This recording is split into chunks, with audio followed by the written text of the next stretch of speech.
Barakatah Yahweh, Barakatah Yahweh Shah, Barakatah Yahweh, Barakatah Yahweh Shah. All praises to Yahweh, Bahashem, Yahweh Shah, Bahashem, Rekakadash. Yahweh been the name of the Heavenly Father. Yahweh Shah been the name of His only begotten Son, who they ignorantly call Jesus Christ.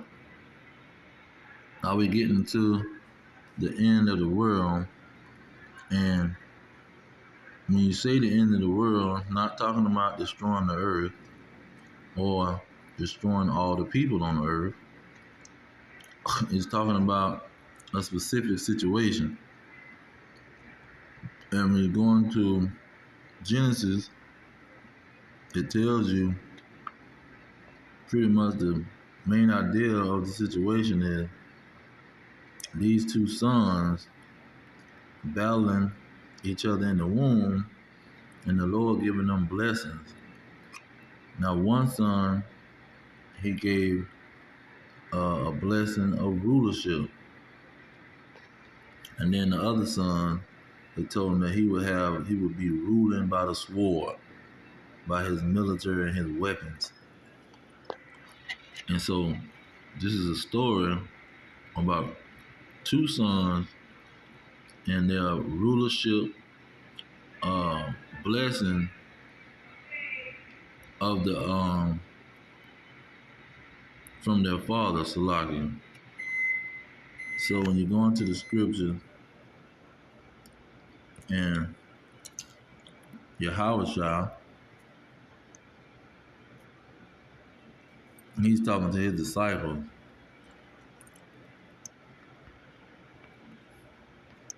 And the disciples asked him a specific question.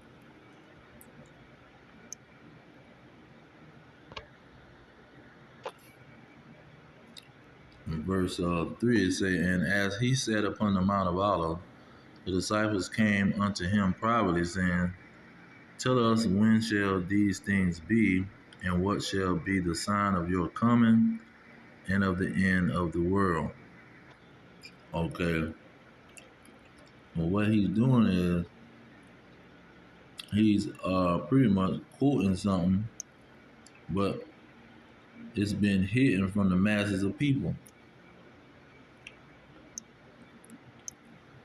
Now, 2 Ezra 6 and 9, it says, for Esau is the end of the world, and Jacob is the beginning of it that followeth. So when you see something that say the end of the world, in the scriptures, it's talking about Esau, because Esau is the end of the world. It's just like the law when they say let me go into it. Let's see here, 1 John 3 and 4. Look how this is worded. It says, whosoever committed sin transgressed also the law. For sin is the transgression of the law. You see, it's telling you what sin is.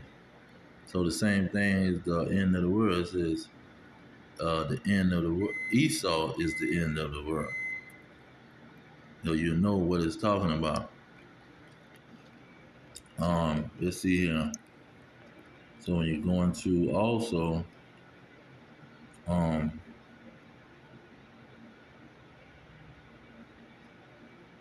I can get Matthew 1 or the Matthew 4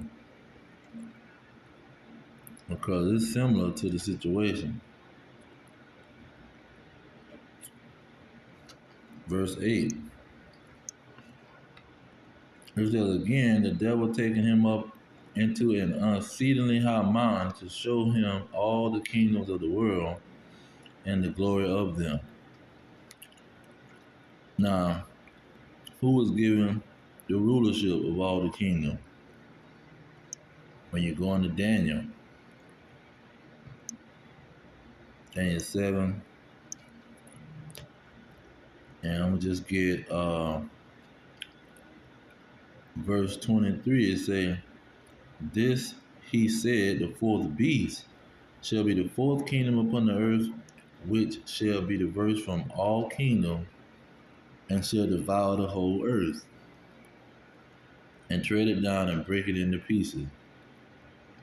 Okay, and then when you jump back to Daniel 4:17, it says, "This matter is by the decree of the watchers and by the demand by the word of the holy ones, to the intent that the living may know that the Most High ruleth in the kingdom of men, and giveth it to whosoever he will, and set it up over it the basis of men."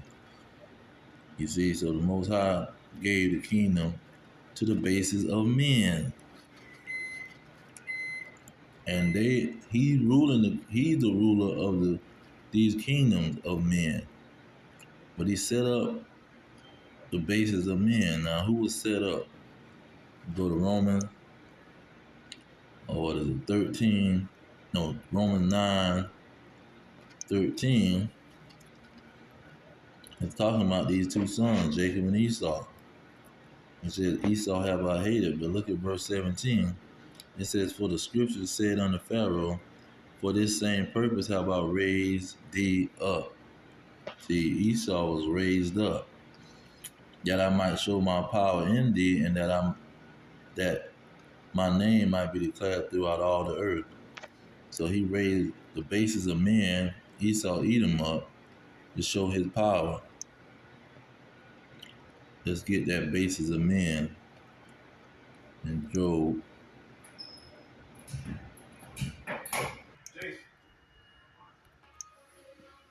So Lucky, now Job 30 tells you who the basis of men was. It said they were the children of fools, yeah, children of base men. They were viler than the earth. See, who was viler than the earth? Meaning, who is the most wicked in all the earth or the world?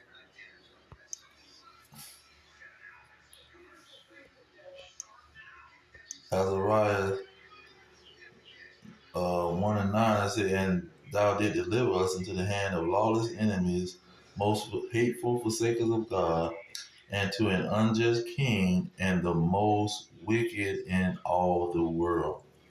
See, they were the most violent than the earth. Base men. Let's see here. They're the most wicked in all the world, violent than all the earth. Malachi 1:4 says, "Whereas Edom says, we are impoverished, but we will return and build the desolate places. Thus says the Lord of hosts, they shall build, but I will throw down, and they shall call them the border of wickedness, and the people against whom the Lord have indignation forever." So these are the people that were the border of wickedness. And the Lord raised them up so he can show his power. So just like Pharaoh, when he drowned them in the Red Sea, he gonna use Esau Edom, destroy Esau Edom the same way. And he raised them up to destroy their behind, just like that.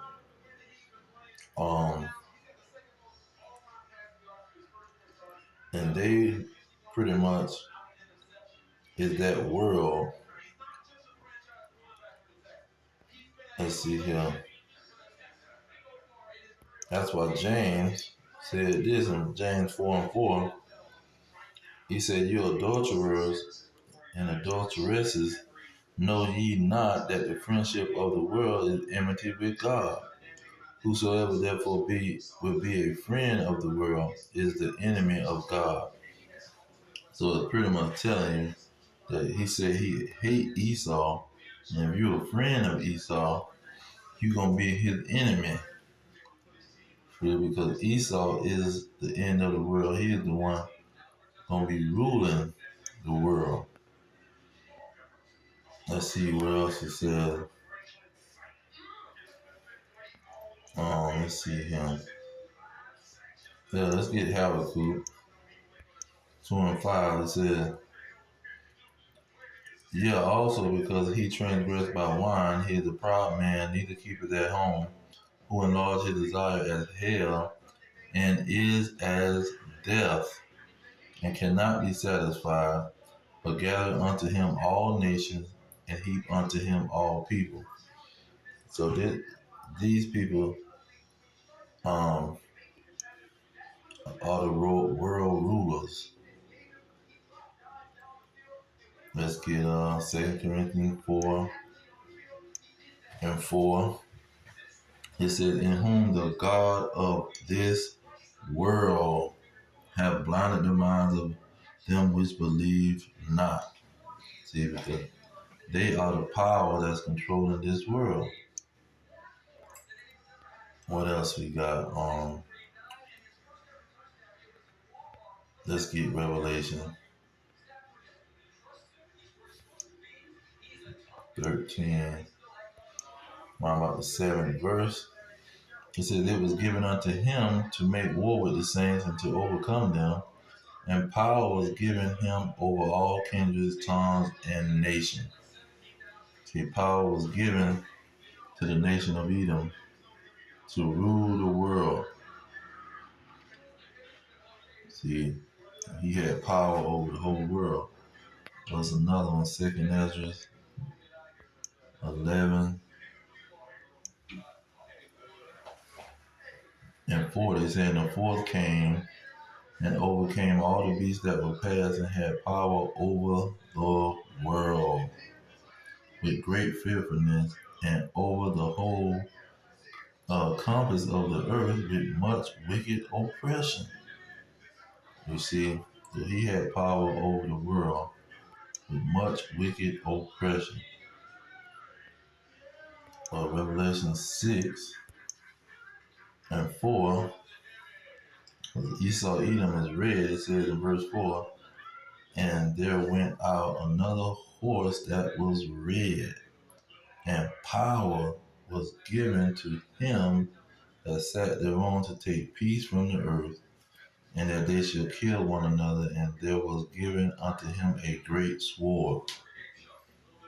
So these people been ruling with their military because their sword is their blessing. And so when it's talking about the end of the world, it's talking about the nation of Edom. 21:1.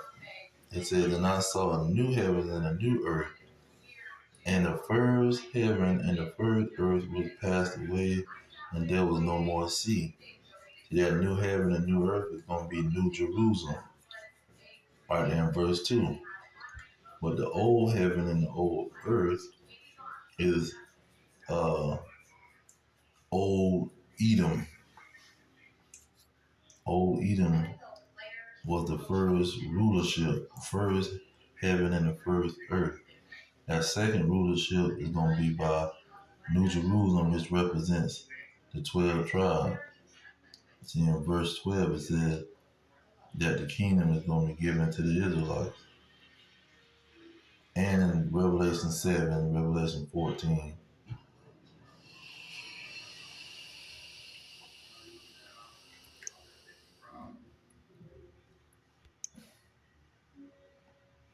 and so what is it?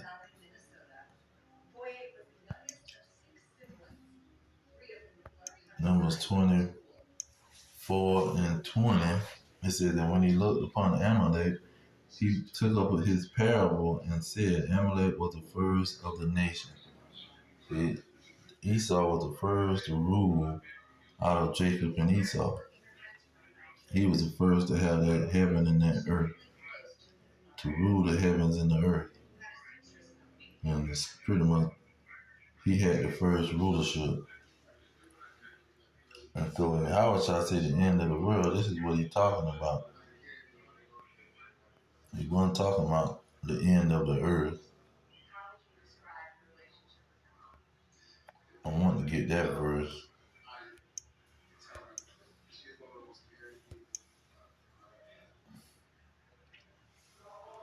But verse 4 says, one generation pass away and another generation come.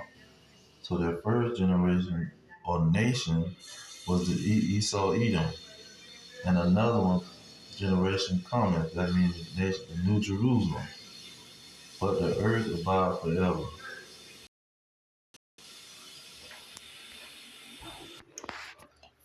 So Lucky, one generation talking about Esau, Edom, and another generation talking about New Jerusalem. It say, but the earth shall abide forever. So it's talking about pretty much a metaphor or a similitude that they will be ruling the earth.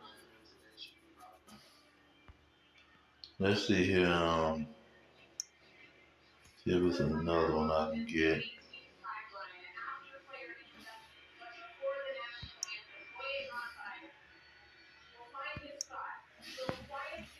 Oh, let me get 34 because it talks about when Yahweh shall come.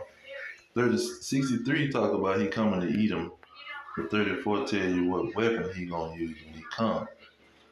It says in verse 5, for my sword or weapon shall be bathed in heaven. See, that's that first heaven. But it's also talking about the sky. Say, behold, it shall come down upon Idumea. See, Idumea is talking about the nation of Edom, the children of Esau. Then it says, look at verse 6. It says in the last sentence, for the Lord have a sacrifice in Basra. See, that's talking about America. And a great slaughter in the land of Idumea. Oh, this is what it's talking about. This is a weapon that's going to destroy the nation of Edom. It's going to be a weapon that's going to destroy their kingdom. And Revelation gets specific. 17:16. It says, the 10 horns which you saw upon the beast, these shall hate the whore, make her desolate and naked, and shall eat her flesh and burn her with fire. How are the 10 horns going to burn this great city, Babylon, America, with fire? Verse 12, it says, the 10 horns which you saw are 10 kings. So the 10 kings that's ruling, they going to shoot nuclear missiles and destroy this great city. Real quick, 16 and 19 is saying the great city was divided into 3 parts, and the cities of the nations fell. See, the nuclear missiles is going to divide this great city. Then when you go to what is it? Revelations 11 and 13, it says, in the same hour was there a great earthquake, and a 10th part of the city fell. What's going to cause the great earthquake is those nuclear missiles. See, they're going to cause the great earthquake to destroy the great city, those nukes. Now, Revelation 6, it says, it gets specific. It says the kings of the earth is going to be hiding from the Lord. But before I get to that part, in verse 13, it says, what caused that great earthquake? Because verse 12 talks about the great earthquake. But verse 13 says what's going to start it or how it's going to happen. It says the stars of heaven fell unto the earth. So we know the stars is not going to fall to the earth, but it's something that resembles the stars, something that looks like the stars in heaven. It said, even as a fig tree casts her timely figs when she is shaken of a mighty wind. So just like figs falling off the tree, this is how these things that's looking like stars is going to fall to the earth and cause a great earthquake, which is going to destroy the great city, Babylon, which is America, which is the throne of the Edomites, because they rule out of America with this American dollar. And so this is how the kingdom of the Edomites is going to be destroyed.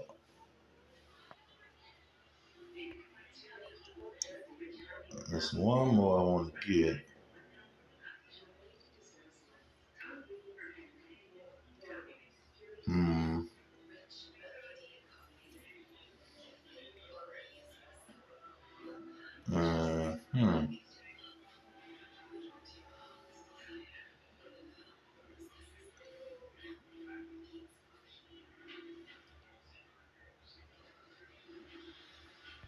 Isaiah